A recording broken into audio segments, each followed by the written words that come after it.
Please welcome to the stage Mr. Alan McMahon.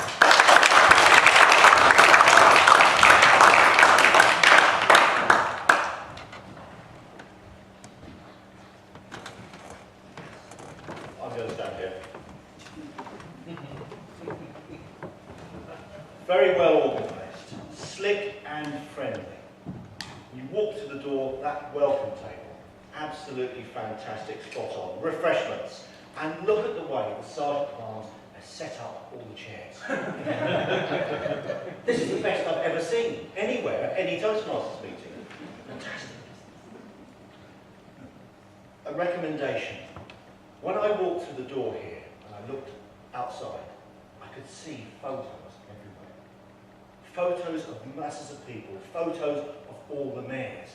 I think at Toastmasters meetings, perhaps we could have photos of ourselves and make us feel a lot better.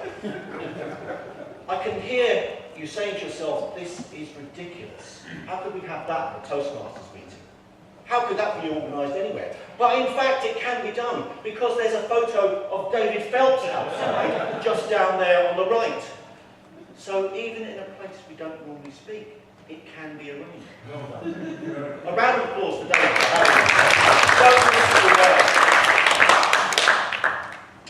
And that brings me to a really important point, because a change in an environment when you're a speaker is a fantastic thing to have, because it does stretch you. It takes you outside of your comfort zone, Pascal, which is the sort of thing we need to do. Go into space in terms of public speaking by speaking in environments that we're not used to. Turn now to the Lady Mayor. It is said that when you start a speech, you should grab the attention. You should make an impact. Isn't it amazing when you see somebody who makes that impact even before they start speaking? Look at her.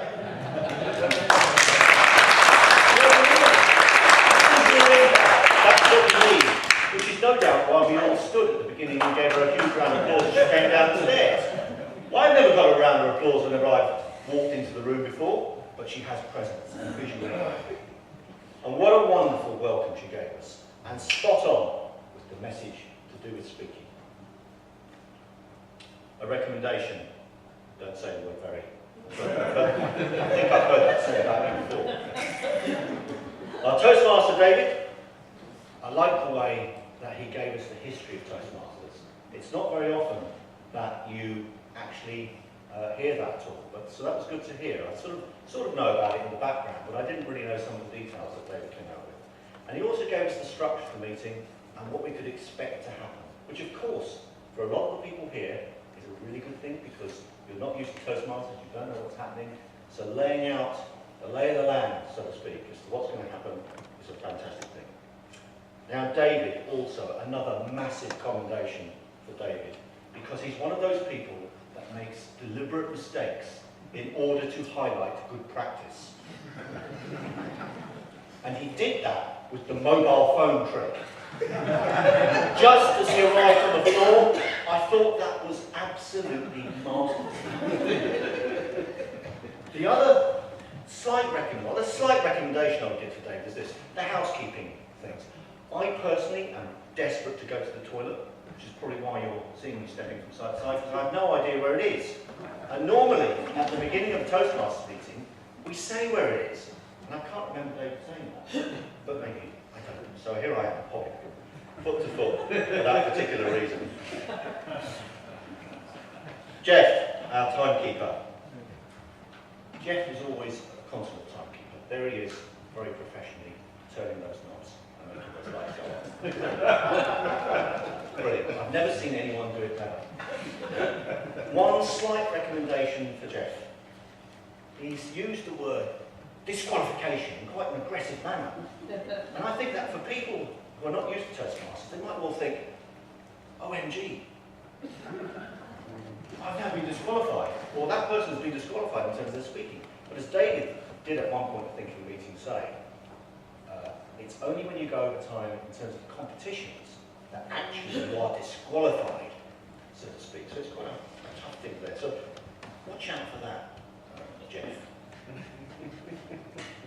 Mike, grammarian.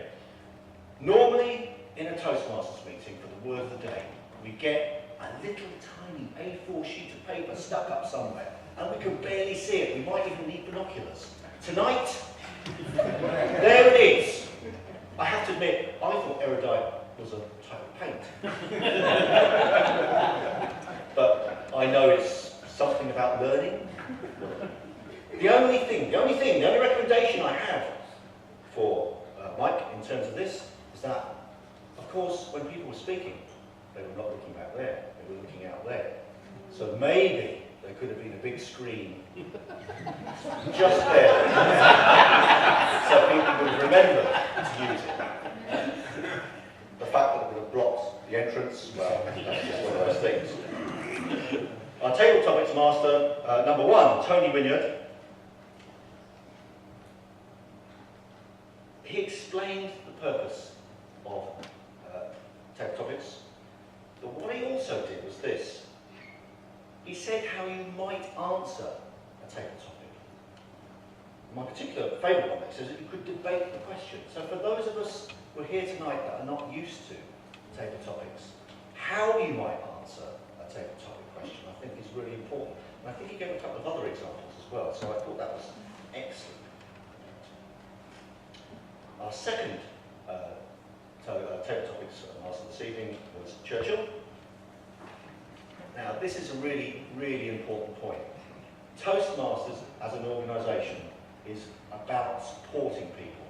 It's not about causing embarrassment or putting people on the spot. And Churchill was asked from the floor if he wouldn't mind if that person stood down from table topics. And of course Churchill said yes. And I think that that in a way encapsulates a lot of what Toastmasters is about. It's about supporting people and helping them become better speakers. It's not about causing embarrassment. So I think Churchill deserves a big round of applause for that. And our central speaker for the future, being brave enough to say what he said. So. A recommendation for Churchill: don't ask me to speak table topics because I usually talk nonsense. So I did there. Didn't I? Our first evaluator, speaking evaluator, was Alan. A recommendation for Alan. Alan, when he is giving his evaluations, speaks in the first person. He speaks to the person who has been speaking. You did this, you did that. I would recommend you do the following. At Toastmasters, the technique is to speak in the third person. He did this, she did that. She was good in this way. She was good in that way. Or she could do the following to improve. The reason for that is that this is a learning environment. It's about including the whole audience, not just focusing in on a particular character who happens to have been speaking. So that's a recommendation for Alan. Alan did something, though, that is absolutely excellent. He used what we call in Toastmasters the classic CRC approach to evaluations. He commended, he recommended, and then he commended again. And by ending on that commendation again, you're finishing off in a very positive way for that speaker, and hopefully they'll want to actually speak again. So well done to Alan for that. Our second evaluation was Jill. Jill, I always loved Jill's evaluations, and she did something at the beginning of her evaluation that I don't think we've seen with the other evaluators here tonight. She got some audience interaction, because she caused us all to go, ooh. Ooh. Okay. Move on then. I like it all in audiences go. So, a recommendation for Jill. And it's really tough for me trying to find something to recommend for Jill, because she's such a great speaker and a great evaluator. But I thought there was one thing she could have done. And she could have done something that Adiola did. Because I think that Adiola found a natural place for speaking when you're speaking from the floor in this room. And that is there. That is the all-inclusive place. If you stand there, you have everybody up here, and you have everybody around the room. The one speaker who found it was Adiola. So that, my recommendation for Jill would be to, when you enter into a new environment, look around and try and make a judgment as to where the best speaking place is. Oh, okay, Philip's put there as well. Yes, that is correct. Philip, you did stand there. Naturally, you gravitated to that particular point. No notes, wow, for Jill. I'm always so impressed when an evaluator is able to do that. I'm not able to do that. As you can see, I keep on looking down. Our table topics evaluator, number 1 was Helen. Where's Helen? Where's Helen? Where's she gone? Oh, it's Helen gone. She's your wife. No, Helen, what an entrance! I'll bring round the applause. This is what I like. Sometimes, just spontaneously, you can arrange to do things so that you look good in the Toastmasters meeting, which of course Helen did, and we all had to look round at her. She came to the door. Fantastic. Wonderful, Helen. Thank you very much. A very detailed analysis. And when she was evaluating, she also explained how she thought the speakers could improve. Not just you could improve or some such description, but also detailed analysis and explaining how she thought they could improve.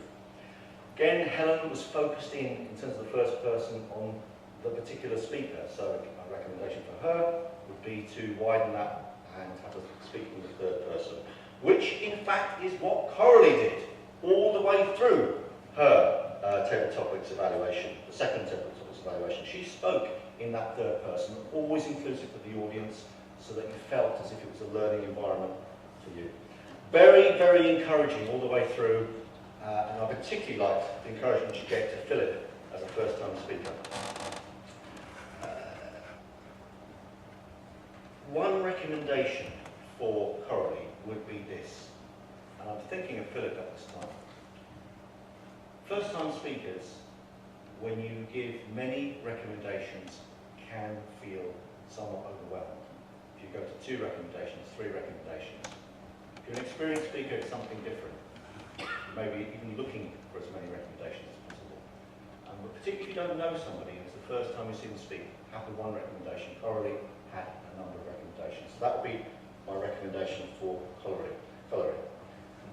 That's easy for me to say.